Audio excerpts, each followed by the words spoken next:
Bring that ass to the smoke pit. Here we go. How y'all doing out there? Yeah. We wanted to thank everyone who's listening to us on the different platforms.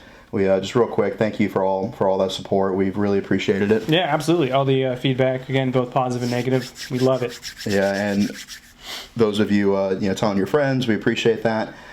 So a lot of you have asked us to cover some things that are happening in current events and what's going on in the military community. And I think one of the big hustles right now that people are bringing up is the pinks and greens. Yeah, absolutely. I mean, I shit on the Army a lot just because it's what I do, but I think they look dope. Yeah, I wonder what senator's cousin who owns what factory or clothing company got that contract. Yeah, exactly. Well, they just watched Band of Brothers and they're like, you know what? I like those. Yeah, so a lot of people are excited about that, and I think it looks cool. I think the Army changes uniforms too often. I think that's money they could have spent fixing machine guns and Better training, sure. Getting up to standard. But I digress. Why train somebody when we can make them look physically better? Right, and it's not like the Marine Corps where they don't have any money and they've had the same uniform since Jesus was a corporal. That's true. Well, I mean, to be fair, the Navy changes at least 4 times a day already. So. Yeah, they went from the dungarees to the peanut butters and all that. So I think it's a good look for the Army. A lot of people like that, so good on them. But yeah, I like it. But with all things, every time you get a new uniform, old uniforms become obsolete. And where do you think a lot of those end up? I mean, I know where you're going with this, but I think they end up in nice government warehouses where they they put them in history museums and really talk about the culture and history. They do not. Thrift stores. That's right. And they end up on Amazon and eBay, and people wearing uniform items mixed with civilian attire has also been a hot topic recently. Yeah, for sure. I remember you posted a story about that. Yeah, for those of you who follow our stories, which I'm sure all of you do. If not, correct yourself. It's fair. I watch them twice. I watch my own story like 6 times. I'm like, God damn, that's good. You gotta edit it. I get it. Solid entertainment right there. Hell yeah. So, being at 7-Eleven, I see some guy wearing OCP bottoms, the old Army gravel colored. Yep, that's bullshit. right. Speaking of some senator's cousin getting a fat contract, whoever came up with that bullshit, I'd fight them on the spot. Like, to be fair, the military had digital blue camis when they worked on ships, which is now just barely phasing out. So yeah, but like if you fell into the ocean, you won't want the enemy finding you. There's no enemies in the ocean. Your only enemy is you in the ocean. Yeah, big shout out to the Air Corps of all the branches. We haven't had a casualty from an enemy aircraft in like decades. So I don't remember. Yeah, that's real dope. Always having air superiority. So big shout out to them because without them, then my poor crunchy ass would be getting lit up by a goddamn Soviet helicopter. Like. Bless up. Like the fucking Mujahideen bought some shit on fucking eBay. Yeah. Right after some OCPs. They're gonna light my ass up like my fucking life isn't hard enough. So big shout out to them and a big thank you. But so we launched out a poll and it was actually really split. It was, yeah. Yeah, it was like 58% were didn't care and 42% math for Marines. 42% were offended by it. Yeah. I've thought about this, not enough to really go into a lot of detail, but I would say unless you're homeless or hunting or like paintball maybe, that's the only time I could see you wearing a camouflage uniform out of a military assignment. I get that, and when I was younger, it really used to chap my ass, but now that I'm a little older, I'm like, there are so many more things to be worried about and angry about, Agreed. I mean, I don't lose sleep over it, but it does leave a bad taste in my mouth. Yeah, like I'm not going to come up to some guy and be like, hey, did you serve? Or like, what qualified you? If they're wearing them, I definitely want to talk to them. Yeah, and especially like the OCPs. Like, I don't know why anybody willingly joined the Army, volunteered to wear those doo-doo ass camis to begin with, serve, let alone wear them willingly as a civilian to try to look cool. Mike, our producer. Yeah, so we that being said, like today up at IHOP, my executive producer and I were getting some fucking pancakes. Hell yeah, America. And there's a guy wearing like Marpat bottoms, but he had like one of those 5K medals, like he just ran that morning. Okay. So like part of me is like, good for you. To be fair, most things start and finish at IHOP. That's, like 6 of our marriages. That's right. Well, like 5. Well, I'm casting into the future. Like I'm a prophet, like. But yeah, so I saw that, and like my first thought was like, good for him. Like he's out there running. Mm-hmm. Like I haven't ran since 19 tickety. These colors don't run. That's right. Yeah. So I mean, and I saw that in, like when I was younger. Like I used to get heated about that, but now I really don't care. Yeah, I mean, like I said, I don't lose sleep over it, but it does bug me. It bugs me enough to, I mean, it doesn't bug me enough for me to say something to them, Yeah. but it bugs me enough that it's going to stay with me after I leave that scenario. Yeah, like if that person asked me for $1, I'd be less likely. Oh, hell no. Yeah, definitely not. But then, like, another aspect of it is the guy that I saw at 7-Eleven, like, got in a nice vehicle and drove away. And so, wow. like, the argument wasn't that he was, like, homeless and that's just what he Sure. was donated or whatever, that he, like, willingly chose. And for those of you who saw the picture, he had, like, a Hot Topic chain wallet, and, like, an Ed Hardy fleece jacket on, like, So a hoodie. he at least was stylish. Yeah, he was. good. And so, like, the best argument that I heard for it was if they're, like, a construction worker or, like, Right. blue collar, like, they're durable pants. And I'll be honest, I've worn my Gore-Tex on rainy days because, you know, I own a blue collar company where we do manual labor. And if it's fucking raining outside, like, and I put a Gore-Tex on and someone says shit to me, I'm going to just fill the street full of uppercut. You know? Some of these. Some of these. And some of those. Yeah, because, like, it's fucking cold, it's rainy, I'm trying to live my life, you know? For sure. And I get, again, if I saw that wouldn't bug me. It's just when they're out in public. Yeah. It bugs me enough that service members go out in public, like to malls. Yeah. I hate restaurants and that. shit. I hate That shit seeing bugs that. me. Yeah, so all the other branches out there, they go to fucking IHOP and fucking Yeah. Walmart and the movie theaters and Cammy's. That's Like, knock that insane. shit off. That's insane. Like- What is the point? And part of me, it's just like, it's not that I think it's terribly unprofessional. It's just that I'm jealous because I had to change in my car. That's fair. Like, say you have a formation in the morning, like retirement ceremony, whatever bullshit. You have to show up in Cammy's, and you're like, oh fuck, I need gas. Yeah. Like, you know how fucking gay that shit was, having to like change into basketball shorts, take off my boots in my car. It's like Because there's some like a first sergeant sitting there like scowling at me because God forbid I take one step out, put my gas stick in my fucking vehicle. Yeah, that's it. And get You're like the 3 gallons of gas. the and then lamest fucking drive it. superhero ever, Yeah. changing into your costume. So, I mean- Clark Kent lost the house.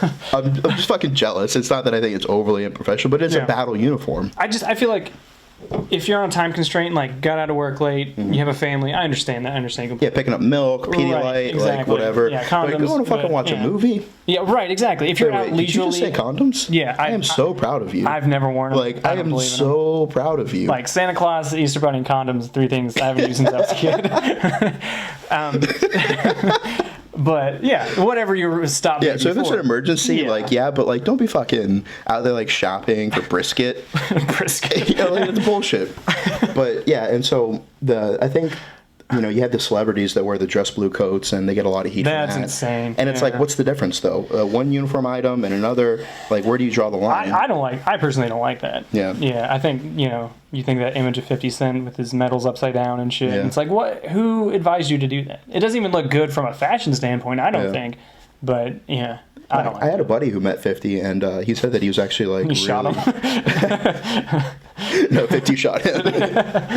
No, it's my buddy met him and he was just like, oh, you were a Marine? Like, that's cool, man. Like, blah, blah, blah. And like, he was hanging out with him and he was actually like really chill. And granted, that was like 10 years ago. So, you know, he might be like over it now. Sure, yeah. Like, everybody's like, oh, I was a Marine. Like, give me $1 million or whatever. Right, yeah. But at the time, he was like, cool. So maybe he just like, it like to him, like, it wouldn't be a thing to think of. You know what I mean? Well, yeah, but I feel like if you have a posse or team that Yeah. goes with you, somebody advises you on those things.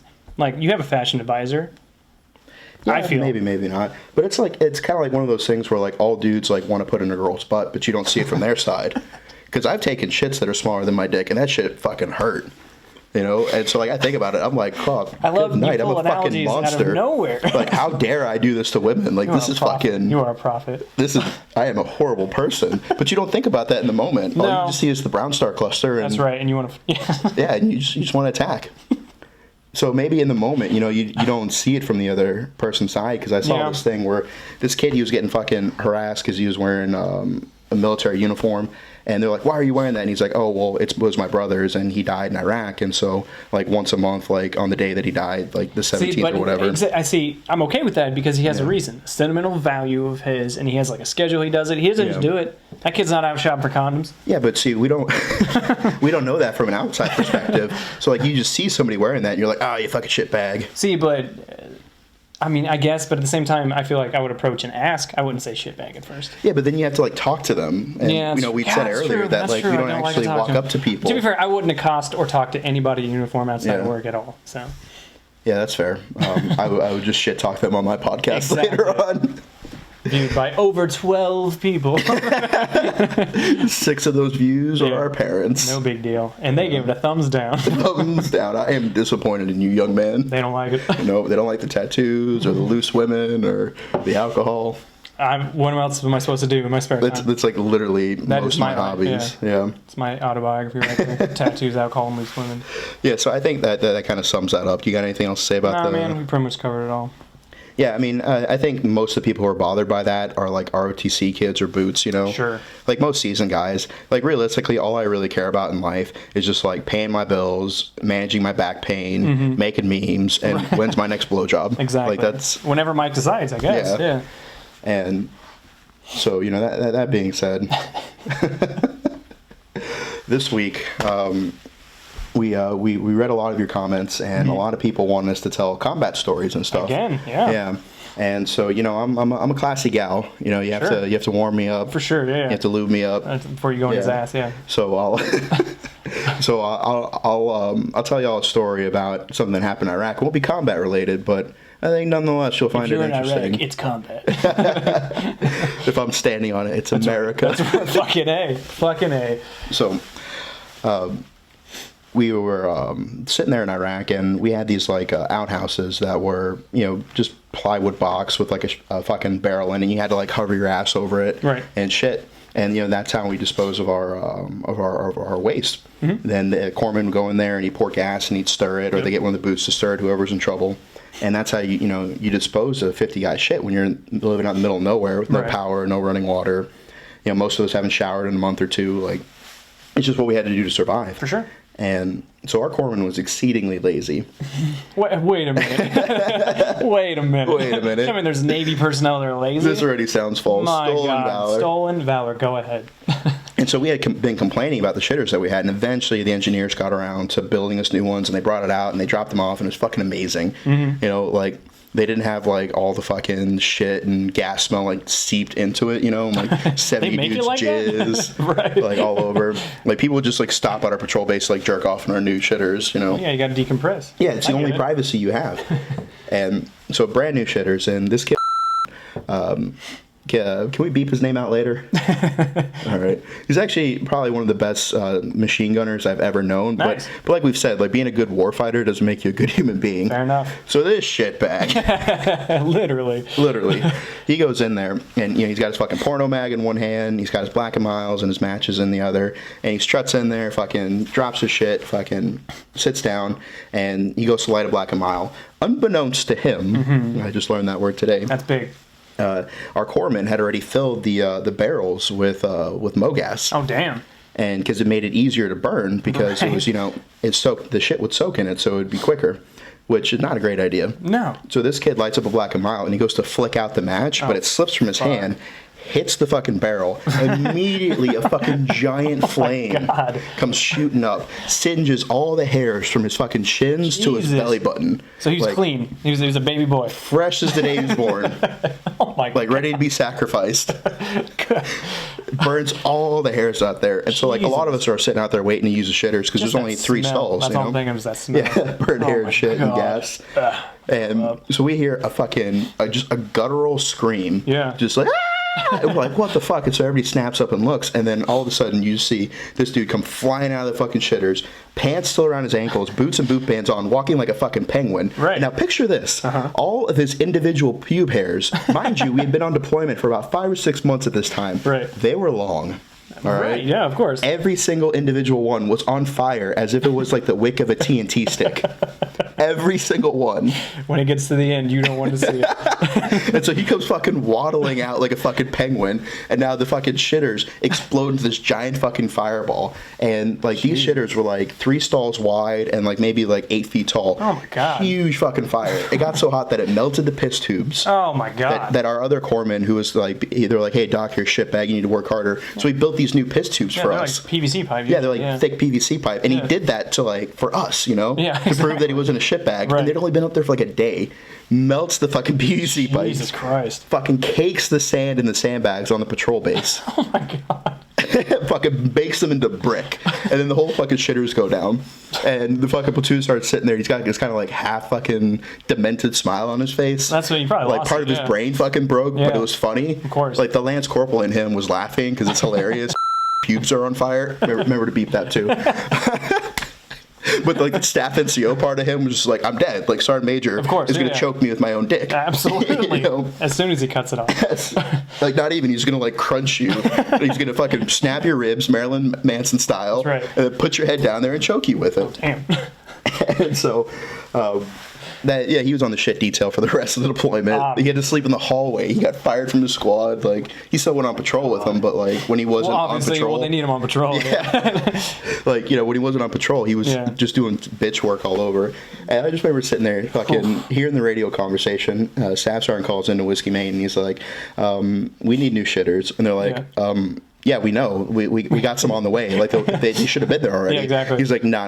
Like we need new ones. And they're like, what do you mean? Like we literally just gave you new ones. Turn around. I know you're still on the road. Yeah, and you know, because like they had to build these, you know, of and it's course. not like we just got Home Depot plywood. Right. You know, it's not like you can go down to fucking Fallujah, go to the old Home Depot, you know, and fucking take out some plywood. Hey, Ahmed, Yeah, get some like pipe. hey, you got that military discount. That's right. Hey. And so he had to explain the story about how this kid fucking burnt the shitters down. Jesus. And so then, obviously, like smoking within like 50 feet of the fucking shitters were secured. Of course. Like it was just like one small like fucking smoke pit. Hey. Hey, shameless plug. That had to build sandbags for. Bleep that again. And, and so that's three. That's 3 name actuals. Yep. And no, just leave one of them in there. You know, like just You want to hear it, you listen. yeah, you listen. All right. And so that just goes to show you that anytime there's a dumb rule that you don't agree with in the military is because some shitbag probably did some dumb ass stuff that fucking ruined it for everyone. Oh, for sure. Yeah, absolutely. Rules, Yeah. they come from somewhere. Yeah. And so, I mean, and again, like, fantastic machine gunner, like, fucking, not a bad Marine, like, Right. really good fucking marksmanship, like... I'm saying you'd never see Animal Mother just pubes on fire. No, not at all. And, yeah, so it's just...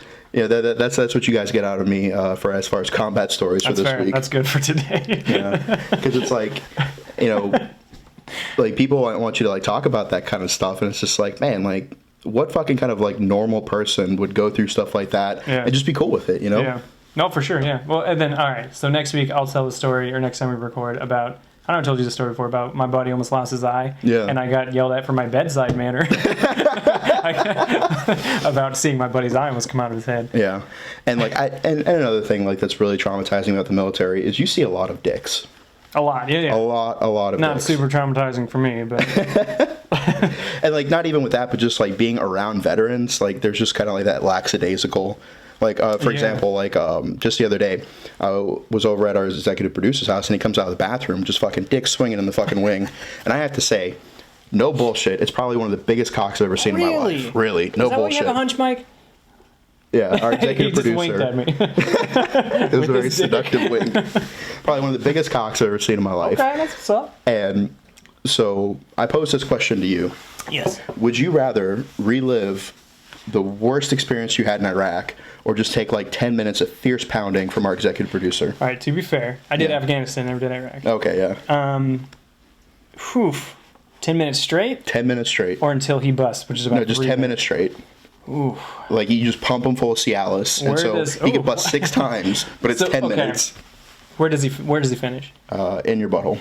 Does he have to finish in my butt, or can I quest he cream like frost my back? Dealer's choice. Okay, you know? fair enough. Dealer's choice. Mike, are you classy or not? Yeah, it depends on the day. How much whiskey he has in him? How much whiskey? No, and is he drinking, Johnny Walker Blue, or is he drinking, Military Value, the whiskey in the plastic jug? No. He's shamelessly panning Yeah, exactly. our Justice Label whiskey. Exactly. We don't need to plug them. They know they're good. They know they're good. Wow. I'm gonna say. Are we gonna remain friends after this? Yeah, obviously. Obviously. Well, Yeah. we have to get married, I guess. Yep.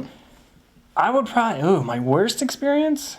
Yeah, because I would straight up take 10 minutes of that day. That's what I'm thinking. 'cause, Straight yeah, up. 'cause Like, even I me would thinking wager about to it, say 12 minutes. I would say, well, don't. His Uber'd be there by then. If I can plan it out right. Yeah.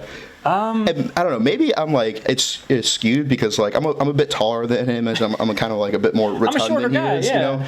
And so like when I saw our EP, and like maybe it's just because like he's a little shorter than me and it's proportionate. But either way, like I swear to God, that shit fucking almost hit his kneecap. But still, I would rather take that in my butthole and in around my mouth than relive my worst days in combat. I'm gonna say I would have to take the anal pounding. Yeah. And that just goes to show you, because it's like, you know, just winked at me again with his dick. That's why I'm not even making eye contact. I can't even look at him in the face right now. And you know, that just, you know, goes to show you, if you have any female friends, just ask them about the kind of messages they get from perverts and shit. That is something I do want to cover. Yeah. Like, I'm very excited about that. Yeah, and so, and it's kind of similar for like ROTC guys and like boots and stuff, like hitting up combat vets and be like, oh, how many people have you killed? And, I get that sometimes. You know, and they just want to like jerk off to like our stories, like like the same way that they would like perving on some girl. It's almost like I see a lot of parallel there. I agree. Yeah. I mean, there's fully erect both times, but I get that enough to feel like, but they want to make it about them, which is weird. Yeah. Which I feel like any creepy guy would do the same. In a DM to a girl. Talking about the guy at Applebee's. What? Remember the guy at Applebee's and Veterans Day kept asking us how did you kill anybody? Remember? Oh yeah, Mike, yeah. Did you just cut me off while I was talking? Worst producer. Worst producer of all time. See, like, that's why he has the balls to do that, because he knows he can smack you in the face with his dick from there. Like he can lasso it at you. Anybody who's seen my dick knows I should not be flaunting it around. That's fair. So, all right. Yeah, well, we were at I think it was Red Robin's for Veterans Day. Yeah. Okay. And there was some Coast Guard kid, and he was asking Mike, because you know our executive producer, the other Mike, he went to Afghanistan, and he was asking him like, how many people have you killed? And you know me, I was like, there's a goddamn generation of Iraqis that think I'm the Grim Your Reaper. catchphrase. I'm gonna put that on a shirt. I mean, I stole it from a movie. So, but yeah, and it's just kind of one of those things where like we're saying like, you know, oh yeah, I respectfully declined to answer. I don't want to talk about it. And it's almost like people get off on like hearing those kind of stories about other people without actually having to live it themselves. Well, see, exactly, because they take away the stress, they take away the anxiety, they take away living through that themselves. Yeah. And like I was saying before Mike cut me off, it was like they want to make it about them. So it's just in the same essence as you would DM a creepy girl, right? You'd be like, hey, you want to fuck? Oh, is a girl creepy? Yeah. Do what? Is a girl creepy? Yeah, well, sometimes. Okay. But like I'd imagine that they go in your DMs, are like, what's up? You want to fuck? And then when they say no, like, oh, fuck you, I wouldn't. You know what I'm saying? Yeah. They want to spin it back on them. And I feel like that's the same way with these young kids that ask about combat. Yeah. Because I've had a couple where I say, well, I was in, I did Sangin Valley, I did Helmand Province, like, I'm just different. And then they want to make it like, oh, my uncle was there. You know what I mean? Yeah, like, They want to make it about themselves. Yeah, I knew this fucking gal that back in the day that when I did my first deployment, her and I were talking, and every time I would say something like, yeah, a buddy of mine who was injured, we thought he was going to pull through, but his injuries caught up to him. He passed away. Like, I'm really bummed about this. But, my brother was in Iraq, and he had 37 friends die in his arms all at once. Exactly. And I'm like, okay, like, I get it. Like, but it was like every time, like, they would go back to that, be like, oh, well, I know somebody who went through something worse, or I saw somebody on TV who went through something worse. Right, yeah. And it's like, I read a book, yeah. Yeah, and so it's like the mentality is that like if a girl puts out, she's a slut. If she doesn't put out, she's a slut. And it's like if I see combat, lesbian, if I see combat, like they fucking feel one type of way, and if I don't want to talk about it, then they call me a pogue or a fucking boot or stolen valor. So it's like you can't win either way. No, absolutely not. And anybody who actually wants to hear those stories talks to you as the person first, and then as the combat vet, they want to hear more. Yeah, and see, like I have no problem like talking to you about it because like we both lived through it, you know, like shared experience versus somebody who doesn't have any clue. It's like, how do I put into context? Like, how do I describe like how fucking frustrating it is that Johnson was 2 minutes late to fucking relieve me on post, and then I had to go straight to patrol. Like, you can kind of sympathize, but until you're like there in the moment, and like the Rippets are giving you the shits, you know, and like you've already cut off the tops of your fucking socks. I like the little ones. You know, like unless you actually can like understand why losing a boot band on patrol is frustrating. It's like I could have got shot in the face, but you're threatening me with fucking paperwork because you led me through a mud bog and I lost a boot band in it. Like, how dare you, Dan? You pick better routes. You shitbag. Is it routes or roots? It's both. Both. It's actually both, yeah. Fucking English, man. I'm not a fan. Have you ever been on the radio with like a British unit or like an Aussie unit? I've heard them talk, yeah. This is fucking insane. Yeah. 3 minute warning, gentlemen. 3 minute warning. Oh, wow, 3 minutes. minutes. That went by quickly. Jesus. You know what else happened quickly? Hey, What's about to happen in our reaction video? it's gonna be quick. It's going to be very quick. So I'm going to go ahead and dial this up. Seamless plug. So we have a couple that are walking down a cobbled street. It appears to be somewhere super cute, actually. in Goals maybe right Eastern there. Europe, and they're Yeah. walking. They holding hands? I don't Yeah. think so. Holy Jesus Christ! fuck me running. What? Hey, okay. Okay, so for those of you who Wait a can't minute. see, I like everything about this still shot at the end because Yeah. he's still on the ground and she's like, "Stay there, I'm gonna help." for those of you who can't see, the couple walking down the street, and then some like four-door little sedan just comes flying at mock Jesus, like already somewhat inverted, like twisted on his side, He was like a inverted. fucking missile, and like barely misses him. Like the dude like heroically like dives on the I woman. have so many questions because this Tries to looks like pull him out of the way. Yeah, it's like she saved a life that day. Yeah. So let's take it back to like Take the it back. moment, because it's like. He is right on that road. Yeah. So at 4 seconds, the vehicle enters the frame. At less than 5 seconds, the vehicle was already 20 feet behind them, impacted into a wall. This thing, they were doing like 70 at least. Easily. Just like, whoa. So I can't tell if like maybe somewhere off camera there's like other cars he was trying to Yeah. avoid or something. He came flying. Or whatever happened. And like, so my first initial response is, this dude's getting anal for life. For right? sure. Yeah. Like, easy. But then, like, But then I'm wondering if she can fit the whole fist in it. yeah. But then, in that aspect, I was in Amsterdam with a gal, and I Fisted. I got mercilessly fisted. Thank God I was high. No, I was still on active duty, so I get Exactly, to yeah. enjoy Amsterdam. For sure. And there's one of those like mopeds come flying down the road, and like I pulled her out the way, and like I didn't even get laid for it. Really? Yeah, like I literally saved her life, and I didn't even get laid for it. What did she when you brought it up later, which you should have because you're a hero. Yeah. Mm-hmm. All heroes brag about it. What did she say when you brought it up later? Something to the effect that if I wasn't distracting her, she would have saw Get it. the fuck no. No, integrity, like No. huge red flag. Absolutely. You know, yeah, no. like I should have just like left her. you know? Absolutely, you should let her get hit. Or if anything, I should have like kickstarted her into it. For sure. Bye. Bye. All right, so our executive producer is now helicoptering his massive unit. If you can't hear as- it, then yeah, you're deaf. as that's not how you helicopter. Sorry, helicopter. That's big dick problems. Yeah, seriously. But what you can do is you stand there and you kind of like turn your hip side to side and the smacking on both. You I know? guess that's true. Yeah. Like, I got a surprise for you. yeah, it's fun. Yeah. And so he's giving us the high sign that our time together has come to an end. Another week down. Yeah. Kind of feel like Mr. Rogers right now. Yeah. I am changing shoes. Unbeknownst. Yeah, I'm about to change my sweater with shameless plug. Uh-oh. Yeah, I You have am. something on under there? What's that? Do you have something on under there? No, I really don't. Oh, I was like, oh. Yeah, my hoodie is made out of the whoopee material, the poncho liner material. Oh, nice, is it? Yeah. I'm touching it. It's absolutely fantastic. Very stylish. I like it. I still have my Wooby. Yeah, and so it's it's very And now I comfortable. miss it because I nap with it on my couch. And so I would also like to close out the segment with, gentlemen, do not let women steal your hoodies. That's big. It is cuffing / hoodie stealing season. Yeah. And especially if you're wearing one of the fine hoodies from Perseverance Survival that Oh, I'm for sure. wearing. Yeah, for sure. You know, this exceptional hoodie. You cannot let a woman steal it That's fair. I would murder them for that. unless Oh, here we go. she trades you something of equal or comparable value. I don't think there's anything on earth. Really. Or like Just- a whole mess of nachos. Like one serving of nachos? No, just like 3 servings in a week. Maybe. Debatable. Maybe. Debatable. That's all I got. All right, that's our time. Come All back right. and see us some other Thanks, time. guys.